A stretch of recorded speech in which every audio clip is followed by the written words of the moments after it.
bahwa literasi itu bukan hanya sekedar kemampuan kita membaca yang dibilang orang, tapi bagaimana proses kita memaknai sebuah informasi, minimal diri sendiri paham dulu.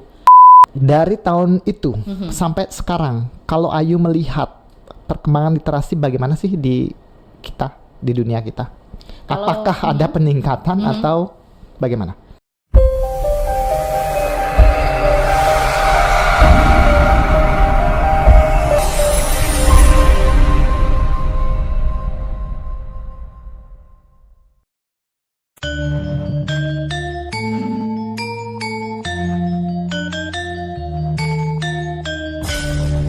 Balai Bahasa Provinsi Bali melayani dengan cinta.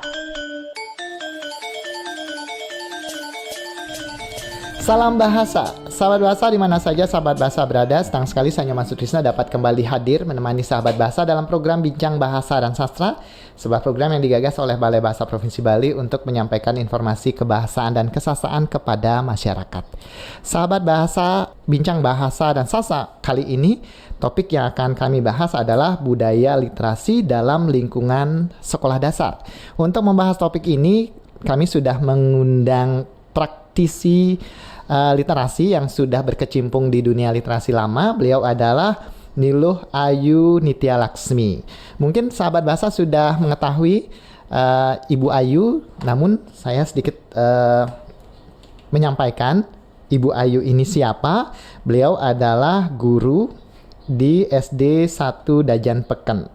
Kemudian sekarang beliau sedang menempuh pendidikan S3, pendidikan dasar di Universitas Pendidikan Ganesha. Dari sisi kegiatan literasi sudah banyak yang beliau ikuti. Beliau adalah peserta dari Bimbingan Teknis Regional Bali Nusra, fasilitator literasi baca tulis. Kemudian saat ini Balai Bahasa Provinsi Bali sedang menyusun panduan literasi dan beliau adalah salah satu penyusun pedoman integrasi literasi dalam pembelajaran berbasis keterampilan berpikir aras tinggi di tingkat satuan pendidikan sekolah dasar.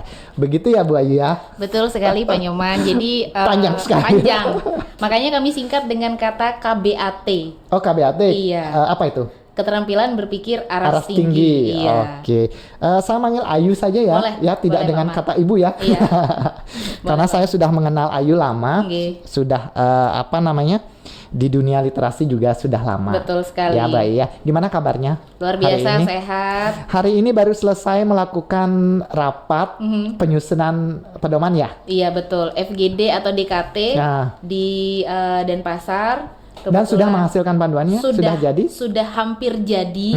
Tinggal sedikit penyuntingan supaya lebih sempurna lagi. Untuk nanti dipublikasi, disebarkan ke masyarakat. Betul, Pak. Begitu ya. Okay. Nah, Ayu, literasi, sering sekali kita mendengar literasi. Iya, literasi. Apa sih sebenarnya literasi? Kadang kalau orang awam berpikir literasi itu kegiatan baca nih. Betul. Iya, betul. Apalagi kan dulu sempat banget digaungkan ya Pak Mani ketika literasi itu fokusnya kepada kegiatan membaca 15 menit sebelum pembelajaran. Sebelum mulai belajar, membaca dulu 15 menit, itu dianggap literasi gitu ya? Dianggap literasi. Ya. Jadi kalau kegiatan lain selain membaca, itu dianggap bukan literasi. Bagian dari literasi. Akhirnya ada sedikit asumsi masyarakat bahwa literasi itu hanya membaca dan lebih fokus kepada kegiatan untuk tema atau mata pelajaran bahasa Indonesia. Iya betul. Iya. Dianggap literasi bagian dari pelajaran bahasa Indonesia gitu ya. Padahal dalam kenyataannya literasi tidak sesempit itu ya. Tidak seperti itu Pak Man. Contoh aja sederhana nih ya. Ketika ulangan umum, sebelum pandemi ulangan umum masih di kelas ya. Kan? Bertatap muka. Tatap muka. Nah, kita bagikan dulu lembar jawaban. Iya, lembar jawaban. Di situ kan ada petunjuk ya bagaimana mengisi lembar jawaban. Dan biasanya tidak dibaca. Iya. Langsung nanya muridnya, "Bu, saya mau tanya. Ini gimana cara ngisinya? Ini apa yang diisi?" Lalu guru bertanya, "Sudah membaca?" Padahal silakan dibaca petunjuk berikut ini. Iya, betul. Ya kan? Kan hal-hal sederhana seperti itu sebenarnya menunjukkan tingkat literasi yang kurang maksimal ya Pak Man ya. Bisa dikatakan budaya kita tingkat literasinya belum mapan gitu ya. Belum. Karena seperti hal kecil begitu lebih orang itu apalagi anak-anak mereka cenderung bertanya dulu sebelum membaca. Nanya dulu sebelum membaca. Seharusnya mereka membaca, jika tidak paham baru bertanya, kan harusnya Betul. begitu ya. Sama tadi satu hal kecil yang saya amati nih Pak Man ketika sebelum check out ya, ada wastafel. Kemudian kadang-kadang orang kan yang tidak tahu wastafel itu bisa digunakan sebagai air minum ya. Nah di situ tadi ada tanda, ada lambang gitu saya lihat, keran, ada gelas dan ada tanda silang seperti itu. Nah kalau kita tidak literat ya kan, ini apa ya maksudnya? Padahal itu sebenarnya menunjukkan bahwa ini air yang tidak boleh diminum. Atau cenderung kalau kita tidak literat seperti tadi, kita menganggap itu simbol tidak penting. Iya, diabaikan. Ya, diabaikan. Betul. Padahal kalau kita sudah budaya literasi kita sudah tinggi, itu akan sangat bermanfaat ya. Luar biasa. Saya aja merasa hari terakhir loh saya baru memperhatikan Pak Man. Padahal setiap hari kita akan mengunjungi wastafel itu ya kan. Betul. Oh, saya baru tahu ada tanda seperti ini. Karena memang ada wastafel yang memang bisa diminum. Betul, ya. langsung. Pasti ada simbol, Simbolnya. ada ya tanda-tanda peringatan seperti itu. Betul. Termasuk juga peringatan-peringatan di lapangan, di media publik. Itu kan banyak tanda-tanda itu sebenarnya juga masuk ke lingkungan literasi. Betul Begitu sekali. ya? Contohnya lagi di kelas nih Maman ya. Di situ ada seperti pojok baca kan, ada pojok baca. Di situ ada sedikit kita berikan semacam peraturan bahwa buku ini boleh diambil tapi tidak boleh dibawa pulang. Sudah jelas. Nanti ketika anak-anak itu mengunjungi pojok baca, mereka akan bertanya lagi, "Bu, saya senang deh dengan baca buku ini. Kira-kira boleh nggak saya pulang. pinjam bawa pulang?" Baca ya. Terus saya cuma menanggapi gini aja. Peraturannya dilihat dulu ya. Gitu.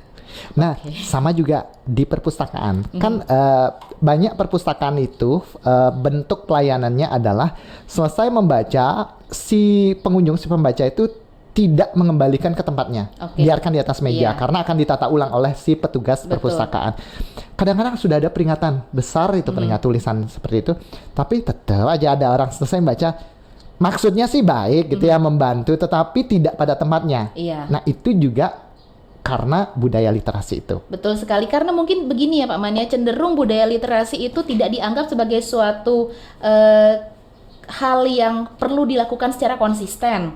Kadang-kadang ketika kita melihat orang lain melakukan hal yang di luar jalur, dan banyak orang yang melakukan kegiatan itu, kita akan ikut terpanggil. Dia aja seperti itu. Kita ngapain ikut mungkin jalur juga ini, yuk gitu. Karena kita harus mengakui bahwa budaya kita terlalu permisif atas kesalahan, kekeliruan. Kita tidak mau mengatakan kamu salah gitu. Oh ya, tidak apa-apa. Kita akan begitu ya. Cenderung kita begitu ya daripada menyalahkan orang. Padahal menyalahkan juga di beberapa sisi juga tidak masalah sebenarnya. Malah itu membangun budaya tertib. Begitu ya, lebih mendidik ya kan. Makanya kalau tadi Pak Man bertanya literasi yang menurut saya apakah seperti apa di sekolah itu, apakah sudah bagus atau belum, saya bilang masih menuju proses ke arah yang lebih baik.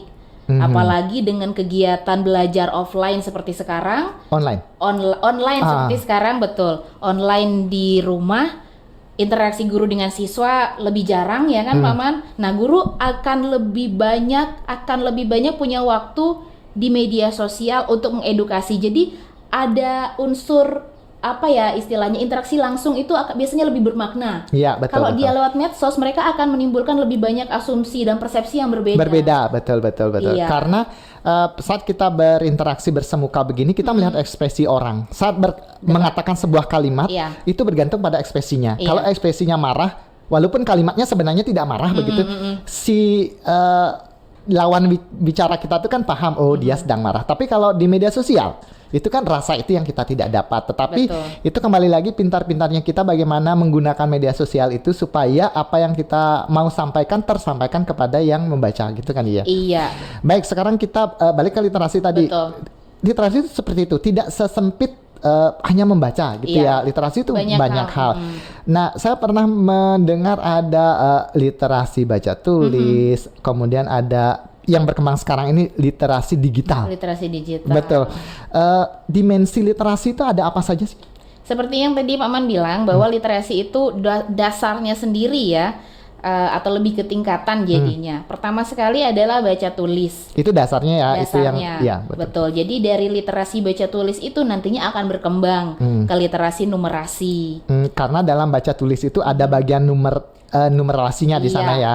Ada proses memaknai angka. Ataupun simbol untuk bisa mendapatkan informasi. Kemudian masuk lagi bagaimana mereka sudah bisa paham tentang informasi, mereka menyebarkan informasi itu masuk ke literasi kewargaan. Jadi bagaimana mereka bersosialisasi di sana. Iya. Ya kan? Kemudian tidak hanya cukup berliterasi dengan bersosialisasi secara langsung, mereka juga bisa menyampaikan melalui beberapa media sosial, literasi digital. Dan yang paling penting lagi mungkin perlu kita ketahui bahwa literasi itu tidak hanya sekedar menghitung dan membahasakan, tapi bagaimana kita menggunakan uang gitu kan Pak Man, kalau misalnya anak-anak kecil terutama berbelanja gitu ya. Iya, itu literasi finansial. Jadi sebenarnya di literasi finansial itu juga ada baca tulis di sana, numerasi juga ada di sana. Literasi apa tadi, masyarakat maaf, literasi kewargaan. Kewargaan juga ada di sana ya. Sebenarnya antara dimensi-dimensi literasi itu ada mengait begitu ya, sangat tidak bisa dipisahkan. Betul, saling berkaitan satu sama lain. Jadi ketika kita belajar, misalnya ketika saya di sini berbicara dengan Pak Nyoman, saya literasi digital melihat bagaimana pengoperasian alat-alat ini. Kita literasi kewargaan juga, kita literasi baca tulis. Saya melihat, oh ini loh nanti topiknya seperti itu. Jadi tidak bisa kita katakan dimensi ini paling penting, ini tidak penting, tidak bisa begitu ya. Karena semua penting ya. Saling menopang Pak Man. Iya, saling mensupport satu sama lain. Secara tidak langsung artinya anak-anak itu kalau dia belajar literasi baca tulis, dia akan atau harus belajar literasi yang lain.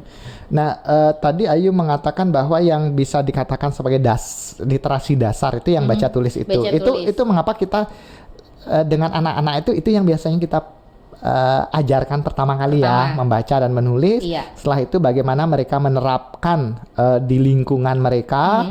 Kemudian zaman sekarang itu ada media sosial, sepertinya tidak ada orang atau anak-anak yang tidak mengikuti dunia digital. Betul sekali. Jadi literasi digital juga harus ditingkatkan. Iya. Gitu ya. Betul sekali. Nah, kalau misalnya Ayu sudah berapa lama terjun di bilanglah dunia literasi? Secara yang saya sadar ya Pak. Iya, betul. Ya, secara yang saya sadar literasi itu dari tahun 2018. Mungkin 2015 lebih tepatnya, karena saya sempat mengikuti kegiatan Duta Bahasa, pemilihan Duta Bahasa. Saya membuat esai sebagai salah satu syarat. Iya. Jadi dalam rangka membuat esai itu saya membaca beberapa literatur. Kemudian tidak serta-merta literatur itu saya salin tempel ke esai saya. Artinya saya harus bisa membahasakan kembali. Betul. Berarti di situ secara tidak langsung saya juga sudah belajar bagaimana mengolah informasi dibahasakan dengan bahasa yang lain dengan tujuan yang sama. Jadi dari mulai tahun 2015 membuat parafrase itu juga penting ya. Parafrase. Dari tahun itu sampai sekarang, kalau Ayu melihat perkembangan literasi bagaimana sih di dunia kita? Apakah ada peningkatan atau bagaimana? Kalau peningkatan sebenarnya ada dua ya Pak Man, peningkatan ke arah yang lebih baik atau peningkatan ke arah yang lebih menurun. Nah, cenderungnya karena mungkin kurangnya anak-anak sekolah dasar itu menyaring informasi mana yang lebih pantas untuk mereka, mana yang tidak pantas. Kalau saya boleh asumsikan, sebagian besar mungkin lebih kepada arah yang kurang dididik dan dibina. Karena mengapa saya bisa berbicara begitu? Saya melihat fenomena bahwa ketika saya memiliki murid belajar privat begitu ya, dia lebih banyak menghabiskan waktu untuk akses belajar dari classroom misalnya, media sosial dan gitu dan yang lain-lain. Nah, dia membahasakan hal-hal yang dia dapat kepada saya, dia bertanya. Kemudian dia pakai bahasa itu ke temannya. Lalu saya bilang, kenapa kamu menggunakan bahasa itu berbicara dengan temanmu? Keren Bu, saya lihat mereka keren kayak gitu, saya pengen juga jadi keren. Lalu ketika saya bilang sebenarnya itu nggak bagus ya, apalagi kalau kamu ngomong ada orang tua, ada bu guru. Betul. Jangan bilang seperti itu. Tapi di konten itu mereka biasa Bu. Nah artinya mereka sudah berliterasi ya Pak Man Iya, ya, iya, tapi iya. kurang dididik dan dibina. Arahnya malah seperti tadi ke negatif ya. Iya. Bisa dikatakan begitu ya. Yang negatif. Nah, ada juga budaya baca cetak apa sih namanya? Budaya membaca buku itu sepertinya sekarang menurun kali. Ya? Aduh, itu saya bisa bilang sangat kurang sekali. Iya. Karena ketika saya sendiri, misalnya lagi nunggu pesawat atau apa, daripada saya main HP, baterainya low, saya baca buku dan melihat sekeliling kok kayaknya orang-orang aneh ya melihat kita membaca buku. Pernah ya merasakan seperti itu Pak Man ya? Kalau saya begini yuk, kalau saya membaca hal yang penting gitu ya, kalau tidak yang cetak itu saya tidak mendapat apa namanya, informasinya tidak dapat di saya. Kalau saya feel-nya kurang. Kalau Iya. saya membaca di handphone gitu misalnya atau di laptop yang apa file-file itu, Iya. saya tidak dapat. Jika saya membutuhkan informasi yang penting atau buku literatur yang penting itu, saya cenderung nyetak yuk. Betul. Itu saya cetak, saya Iya. baca. Agak ini ya konvensional mungkin ya untuk yang sekarang. Tapi saya sangat berharap untuk anak-anak yang sekarang yang lebih membaca menggunakan gawai mereka, handphone dan sebagainya itu, mereka bisa mendapatkan. Saya berharapnya begitu. Tapi saya tidak yakin yuk. Disalahgunakan. Nah. Karena alokasi waktu misalnya 1 jam untuk mereka akses situs pembelajaran. Iya 30 menitnya mungkin Benar, masih konsisten. benar, ya. Betul. Selebih itu mereka akan bermain. Mungkin jadinya YouTube gitu, Iya, jadinya nonton. Instagram gitu ya Betul zaman sekali, Pak. sekarang. Makanya ulangan umum dan ulangan tengah semester kemarin di SD itu lebih difokuskan pada anak-anak mengambil soal secara manual ke sekolah. Jadi mereka tidak mengakses soal itu lewat gawai mereka. Karena lebih kepada mereka jadinya tidak lama tidak baca, lama tidak menulis. Akhirnya agak sedikit kaku ketika menulis lagi. Gitu Pak Man. Saat menggunakan apa namanya gawai untuk pembelajaran tadi, apa namanya, kesempatan penyelewengan waktu itu lebih tinggi. Betul. Daripada saat mereka membaca buku yang bentuk cetak. Mungkin seperti yang Ayu tadi sampaikan, jika di sekolah dibagikan kertas untuk mereka kerjakan, yang ada di depan mereka itu adalah kertas itu. Fokus ya. Fokus, mau tidak mau mereka harus mengerjakan itu. Dan gawai mungkin bisa disingkirkan dulu, dibuat jauh gitu ya. Jadi anak bisa fokus. Tapi saat tugas itu ada di gawai mereka, si orang tua kadang-kadang tidak tahu, oh dia anak saya sedang apa, oh dia sedang mengerjakan tugas. Dan orang tua kadang-kadang tidak tahu kalau saat itu yang dibuka bukan hanya tugas itu laman itu saja. Betul sekali. Nah, apalagi tidak diawasi ya kan. Terlebih banyak lagi orang tua yang sibuk seperti itu. Kita juga tidak bisa menyalahkan orang tua saat kondisi saat ini ya, karena orang tua sibuk bekerja segala macam. Tetapi memang harus diawasi kan dia. Betul, tapi ada sisi positifnya juga Pak Man. Jadi ketika awal-awal pandemi, kami semua kaget karena pembelajarannya dipindah gitu ya ke sistem online. Nah, saya juga tidak punya kesempatan untuk memberikan tutorial secara langsung kepada anak-anak, apalagi anak-anak SD. Mereka perlu tutorial yang sangat bertahap dan hati-hati. Ya, betul. Nah, tapi dengan kecanggihan teknologi seperti sekarang, saya meminta beberapa orang anak yang saya rasa mereka mampu dan canggih. Iya. Jadi kamu coba dulu. Nanti setelah itu kamu yang ajarkan teman kamu ya. Mudah-mudahan bisa. Dan dengan metode seperti itu, ketika saya belajar untuk mengoperasikan sebuah LMS baru kepada anak-anak, mereka lebih cenderung paham dengan penjelasan dari temannya. Karena mereka memang sejawat seusia gitu ya. Setor sebaya. Jadi saya pikir, oh ternyata ada sisi positifnya nih, anak-anak canggih di bidang ini. Mereka lebih cepat menularkan ilmu dan pengetahuannya. Nah, yang Ayu sampaikan tadi itu pengalaman Ayu selama pandemi mengubah budaya literasi yang tadinya memang cetak begitu. Ya, konvensional ke literasi digital. Yang digital. Iya. Ada pengalaman lain yang mau dibagi? Pengalaman lain lagi mendapatkan sumber-sumber informasi itu Pak Man. Jadi ketika di kelas kadang-kadang kan saya bawa buku.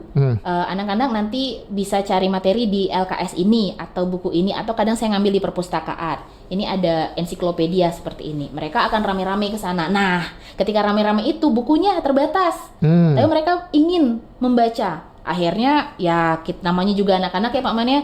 Ada yang berantem, nangis, apa segala macam. Tapi ketika sekarang kita minta mereka mengerjakan sebuah soal atau pertanyaan atau tugas, cari sumber ya, boleh kamu cari di sumber-sumber manapun, tapi kamu bahasakan kembali, kamu parafrase lagi. Akhirnya mereka memunculkan kreativitas di situ. Mencari, jadi mereka tahu ada laman yang positif untuk digunakan, diakses gitu ya. Betul, boleh dengan sumber yang sama, tapi bahasa kamu berbeda. Kalau itu Bu Guru terima. Tapi kalau kamu sepenuhnya salin tempel, apalagi salin tempel dari punya teman, tidak diterima.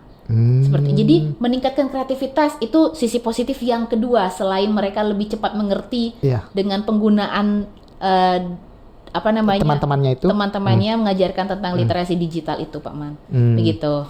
Nah, tadi kendala kita menerapkan pembelajaran dengan sistem daring begini adalah anak-anak tidak fokus seperti tadi ya. Tidak fokus. Ada kendala lain tidak?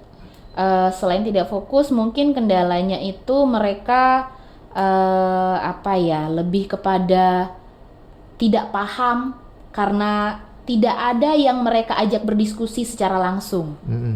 Itu. Nah, karena ketika kita berdiskusi secara langsung, semua aspek literasi juga di sana masuk. Dia nulis, dia memahami, dia mendengarkan, dia berdiskusi, dia mencatat apa segala macam. Itu jadinya keterampilan-keterampilan untuk menunjang literasi kewargaannya dan bersosialisasinya menjadi kurang. Seperti itu. Itu hambatannya juga. Betul. Memang di satu sisi ada literasi yang menonjol, Pak Man, tapi ada yang bagian lain itu yang nurun. Ya, jadi tidak secara komprehensif kita bisa membentuk sebuah keterampilan itu kepada anak-anak. Itu sisi negatif dari literasi digital yang sekarang kita sedang jalani di pembelajaran online ini. Nah, bayangan Ayu ke depannya itu bagaimana, Yu?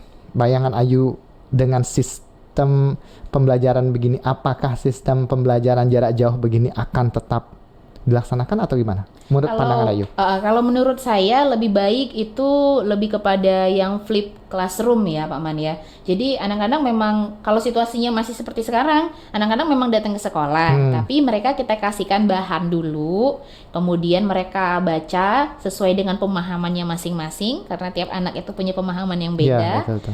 Kemudian ketika kita kembali ke sekolah lagi, guru di sini lebih kepada meluruskan pemahaman yang mereka punya. Karena mereka sudah ada bahan begitu ya. Iya. Mereka datang ke sekolah bukan kosong, tapi bawa sesuatu. Betul. Jadi waktu bertemu di sekolah bisa dipersempit, begitu ya, dipersingkat waktunya. Jadi mereka juga tetap bisa belajar, mereka tetap bisa paham karena esensinya kalau anak-anak SD belajar itu mereka bukan kepada ilmunya, tapi mereka lihat siapa yang mentransfer ilmu itu. Betul. Jadi kedepannya pembelajaran ini juga bisa dikatakan harus dimodifikasi, dicampur antara yang digital, yang online, yang daring dengan yang bersemuka tadi, begitu ya. Apalagi banyak sekali fasilitas sekolah yang mengarah kepada budaya-budaya literasi ya Pak Man ya. Itu mulai terbengkalai seperti di sekolah saya nih, betul. di kelas dulu ada pojok baca. Pojok baca dulu kami sangat hias seindah mungkin, nyaman pokoknya kayak di rumah.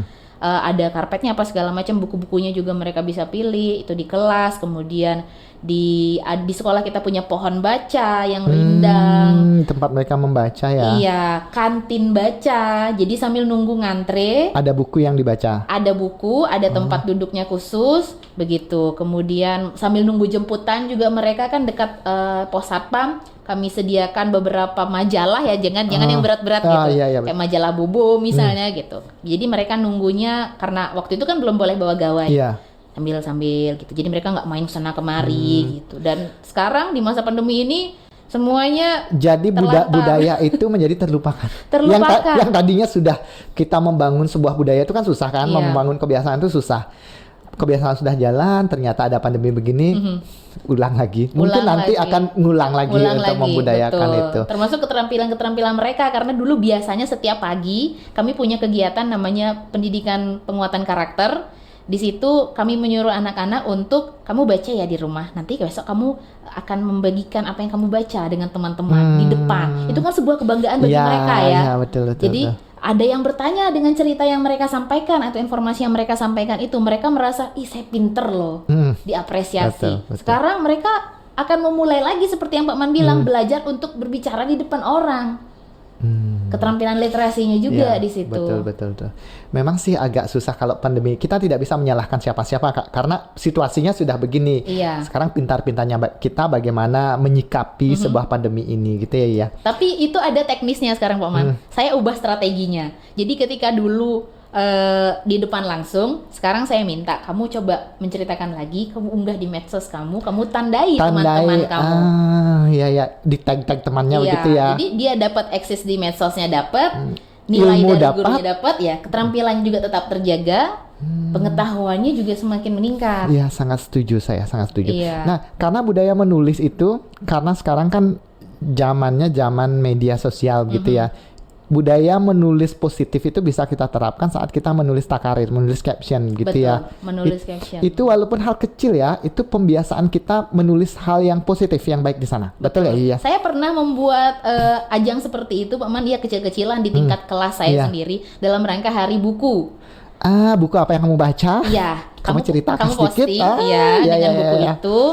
Boleh buku pelajaran, Bu. Ah. Kalau kamu senang dengan buku pelajaran, boleh, saya bilang gitu. Tinggal diceritakan saja Iya, gitu ya. ceritakan. Jadi mereka rame-rame. Meskipun ada sedikit kutipan dari tokoh-tokoh terkenal, misalnya mereka cantumkan di sana, tidak masalah, asalkan ada unsur pendapat sendiri. Iya, betul. Ada Itu ide tertuang di sana. Meriah, Pak Man. Lumayan sih, dan menginfluence kelas-kelas yang lain. Kayak temennya komen nih, saya lihat di komennya Instagram itu, dalam rangka apa sih kamu bikin posting kayak gini? Biasanya nggak pernah tuh. Berarti enggak ya, ada perubahan ke positif. Kalau Iya. kalau kita berubah ke positif, itu hal yang baik. Iya. Gitu ya. Memang sih kita harus percaya diri, self confident, tapi kita juga wajar untuk berubah, tapi yang ke arah Ke yang arah yang positif. positif. Nah, yang tadi Ayu sampaikan itu kan Ayu memengaruhi ke anak-anak. Nah, gimana dengan orang sebaya? Ada kan mungkin ya oknum tidak semua. Ada guru yang belum, tingkat literasinya belum tinggi. Iya. Nah, bagaimana Ayu mengajak rekan-rekan itu? Agak beda caranya ya, Pak. Iya, Man. kan beda kalau kita dengan anak-anak kan pasti beda kan. Iya, Nah, kita bisa lebih banyak menuntut kalau Iya, anak-anak. Tapi kalau sama sesama atau sejawat atau yang lebih senior lagi, kadang-kadang ini lebih ke literasi digital nih, Pak Man. Misalnya, ini kan mau bikin rapot ya, rapotan online semuanya. Setiap wali kelas harus bisa mengoperasikan aplikasi tersebut. Dan sudah ada petunjuk yang diberikan melalui video tutorial. Kadang-kadang saya mau bantu, saya bilang begitu. Tapi coba Bapak Ibu simak dulu videonya. Mana hal-hal yang mungkin kurang Belum Bapak Ibu dipahami. pahami, di situ saya luruskan atau saya bantu untuk biar lebih paham. Saya jelaskan teknis-teknisnya. Oh gitu. Tapi bahasa Balinya orang bilang, nak saya ngerti kudiang man, kengken carana. nah, iya, betul yuk. Karena ada orang tuh bangga dengan ketidaktahuan. Bener nggak? Betul. Saya sering Kadang-kadang seperti itu. Ini sudah tidak tahu kok bangga sih. Harusnya malu ya, Pak Harusnya Man, ya? malu kan. Oh, Tapi balik lagi sih, memang kenyataan di lapangan begitu. Iya, harus lebih pelan-pelan sih, Ya. Maman, kalau ke teman Sejawat sejawat kita. dan yang lebih senior lagi, harus lebih pelan-pelan mengarahkannya. Sampai kita bilang aja bahwa ini adalah kemampuan yang harus kamu miliki juga loh. Kalau misalnya sewaktu-waktu tidak ada teman lain, kamu sendiri bagaimana? Tapi dengan bahasa yang lebih hati-hati lah, takut tersinggung ya Nah, kan. punya pengalaman tidak ya? Banyak. Punya pengalaman dianggap sok pintar lah atau apa? Nih, contoh ya Pak Man ya. Saya boleh cerita ya? Boleh cerita ya. Biasanya kan daftar webinar online. Iya. Iya, daftar webinar online. Sudah ada link atau tautan yang diberikan. Kadang-kadang guru-guru senior itu ingin ikut tapi tidak tahu caranya. Akhirnya saya buatkan video, saya sendiri ngomong nih, saya rekam ini layar laptop gini caranya. Saya sebarkan itu. Kemudian mereka bilang, bantu ya Ge. Gimana caranya? Ya Pak, klik linknya, Bapak isi data Bapak di situ. Apa ge nongkona? Bapak silakan baca karena itu data Bapak. Saya tidak mengetahui data iya, itu. betul. Dan itu adalah privasi Bapak, seperti itu. Akhirnya dia berusaha, mungkin karena beberapa kali saya tolak, saya dengan alasan seperti itu. Secara halus ya. Secara halus, itu data privasi Pak, saya tidak boleh mencampurkan urusan itu. Gitu. Oh iya, akhirnya dia belajar Pak Man, karena saya tolak beberapa kali seperti itu. Itu biasanya yang sekarang-sekarang. Yang beberapa hal lainnya lagi seperti mengaitkan unsur-unsur kegiatan menanya seperti itu yang keterampilan saintifik ya di RPP biasanya. Iya, iya. Di bagian mana sih bisa Ibu masukkan unsur-unsur ini? Ini Bu ada panduan. Ibu bisa baca karena panduan ini sangat lengkap. Saya juga belajarnya dari sana. Yang lebih bagus lagi dia ngomong gini, Ibu baca ya, tapi nanti jelasin lagi. Oh boleh. Nah, yang penting ada usaha dulu ya. Yang penting ada usaha Pak Man. Gitu. Kadang cara saya seperti itu mempengaruhi orang-orang agar setidaknya dia baca dulu deh, jangan nanya dulu. Betul. Kadang kan kesel ya nanya, belum tahu udah nanya. Iya. Belum cari tahu sudah nanya. Iya. Kan gitu ya kadang-kadang. Betul. Yang lebih parah lagi yang sering terjadi adalah kesalahpahaman di grup WA, WhatsApp. Sudah jelas informasi. Ada pertemuan pukul segini di sini tempatnya. Nah, karena saya belajar ya dari Balai Bahasa ini, saya sering belajar bahwa kita tidak boleh menyebutkan jam sekian, tapi pukul. Ya. Iya, jadi nanya lagi, jam kudo dadene gitu. Lagi, Bu baca, Bu. Kadang-kadang kesal ya Pak Man seperti itu, tapi ya gimana? Harus kita terus-menerus mengajak begitu ya. Iya, dibiasakan. Membangkitkan budaya baca. Iya. Teman-teman kita. Ya hal yang sederhana itulah Pak Man, membaca informasi di grup WA. Iya, betul. Nah, mungkin cara paling tepatnya sih kasih contoh ya. Kasih contoh. Kita memberi contoh. Kalau sudah kita memberi contoh ternyata bebal juga, ya kembali kepada Anda lagi. Kembali kepada Anda lagi. Silahkan mau diikuti atau tidak. Nah, jadi kalau ruang lingkupnya sekolah dasar ya Pak Man, sebenarnya bukan hanya siswa saja sasaran kita untuk literasi. Betul. Iya, guru juga sebagai pemberi contoh, kemudian kepala sekolah sebagai yang memberikan contoh dan lebih bertanggung jawab kepada guru dan siswa. Begitu. Kadang-kadang saya sering memberikan kritik kepada sekolah itu, misalnya membuat surat penggunaan di dan ke itulah Pak Man. Ini kadang-kadang saya sakit hati. Jangan seperti inilah gitu kan. Pak Man mungkin lebih sering apalagi situasi kita dalam konteks formal. Terus kita adalah contoh. Jika kita membiasakan hal yang salah, itu juga akan dicontoh oleh anak-anak. Kalau pemahaman saya begitu, makanya kadang-kadang orang melihat saya itu agak cerewet kalau karena sebagian orang menganggap itu tidak penting, betul tidak ya? Tidak penting. Itu tidak penting. Yang penting kamu ngerti gitu. Ada orang begitu, ngapain yang begitu diurus, yang penting ngerti. Ya konsepnya tidak begitulah Pak, kan gitu. Semua ada aturan yang harus kita ikuti gitu ya Yu ya. Terus kalau misalnya Pak Man bertemu dengan orang seperti itu, apakah saya melihat orangnya? Apakah orang ini memang kepalanya batu? Atau memang kepalanya bisa agak halus lagi sedikit gitu.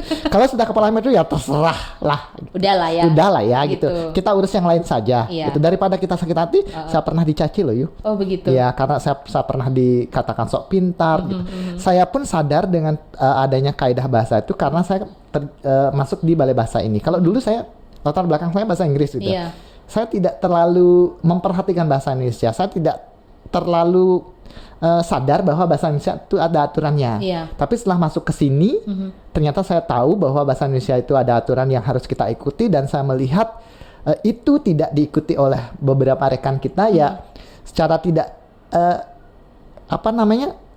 secara refleks kita ingin memperbaiki kesalahan itu. Betul tidak Yu? Tetapi kadang-kadang tidak didukung oleh lingkungan dan orang-orang tersebut ya Pak ya. Betul. Nah, itu juga problem yang saya alami. Mungkin pengalaman teman-teman yang orang bahasa ya, yang ingin punya idealisme untuk mengembangkan bahasa, kondisi di lapangan seperti itu. Tapi kita tidak boleh patah semangat, tetap harus, karena kita berpikiran itu kegiatan positif untuk perubahan ke arah positif, kita akan tetap laksanakan. Betul sekali, saya setuju Pak Man. Jadi apapun yang mereka bilang, saya tetap dengan gaya seperti itu, berbahasa, menyampaikan informasi melalui media sosial kepada anak-anak pun saya biasakan. Harus sesuai, kamu bicaranya seperti ini, yang benar penggunaan katanya gitu. Jadi terserah misalnya mereka bilang terlalu kaku dibilang begitu, tapi ini untuk mengajarkan kamu biar kamu tahu ini yang betul, ini yang tidak betul. Tapi tetap lagi saya bilang, tapi sesuai konteks ya. Kalau kamu bicaranya dalam lingkup formal kepada guru atau yang lebih tua, usahakan pakai bahasa yang sopan, yang standar, yang formal juga, betul ya. Kalau kepada teman jangan bilang kamu mau makan apa, bagaimana keadaanmu hari ini. Itu juga menjadi lucu kan? Jadi lucu begitu. Jadi pokoknya tetaplah saya berada pada jalur Pak Man. Apapun yang orang bilang, karena tujuan kita baik. Dan tidak bisa kita lihat hasilnya dalam proses langsung yang sekejap. ya, langsung ya. Iya. Yu, yang terakhir pesan Ayu untuk rekan-rekan kita atau untuk anak-anak juga Tentang tentang literasi ini. ini. Jadi kepada semua yang mendengarkan pada hari ini, bahwa literasi itu bukan hanya sekedar kemampuan kita membaca yang dibilang orang, tapi bagaimana proses kita memaknai sebuah informasi, minimal diri sendiri paham dulu. Jadi kalau diri sendiri sudah paham, kita sudah termasuk kategori orang-orang yang literat. Jadi itu akan menolong diri kita sendiri, kan keterampilan abad 21 ya Pak Man ya. Literasi itu termasuk salah satunya. Jadi kalau kamu mau bersaing, kamu mau maju, ikut berkontribusi di abad 21 ini, kamu harus menjadi orang yang literat. Caranya pertama, baca, pahami, nggak ngerti, tanya. Iya, jangan tanya dulu kebalik. Tanya baru baca baru pahami. Urutannya tolong disesuaikan. Disesuaikan. Seperti itu untuk semua umur, saya rasa itu sama berlaku ya, secara pesannya universal. sama, betul. Iya Pak Man. Begitulah kira-kira ya. Baik Ayu, senang sekali loh saya berbagi. Iya. Ayu bisa berbagi. Saya dapat ilmu banyak dari Saya apa juga. yang Ayu sampaikan. Sebenarnya masih banyak yang mau saya tanyakan, tapi karena kita dibatasi oleh waktu, jadi pertemuan kita untuk hari ini, bincang kita hari ini kita harus akhiri. Baik. Terima kasih Terima kasih banyak sekali Pak Man. lagi. Iya. Sampai bertemu lagi. Kami akan mengundang Ayu lagi untuk berbicara di Subasita. Baik, terima kasih banyak. Baik, sampai ketemu kesempatannya. Ayu. Iya. Ya. Sahabat bahasa, demikianlah bincang saya dengan Ayu Nitya Laksmi yang sudah berbicara banyak tentang literasi, dan kami sangat berharap apa yang kami bicarakan tadi bermanfaat untuk sahabat bahasa. Kita bertemu lagi dalam bincang bahasa dan sastra berikutnya. Salam bahasa.